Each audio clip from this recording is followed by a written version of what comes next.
So niadto ta sa local hobby shop diri sa Amua, ang JK Hobby Shop, and akong napili is kaning OP07 500 years in the future. Ug ni kuha ta og duha ka buok. Gasto na sad. Pero basi di ay. Ang chase card nato diri kay ang boa na manga, kani kay hinog-hinog, or ang ace na secret rare. Kabalo ko na dili ni siya mahal pero nagakolekta ko og Three Brothers and gusto nako ako mismo makapull.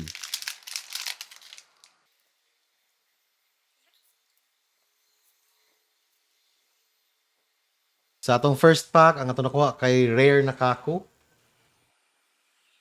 Ambot lang ha, pero para sa ko nindot ang mga art sa One Piece na cards. Siguro mo dahilan nga nung giganahan ko niya.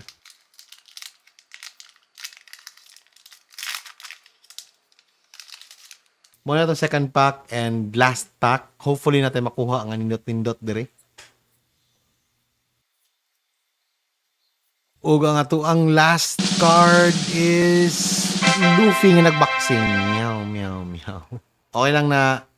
Apay sunod. See you sa next video.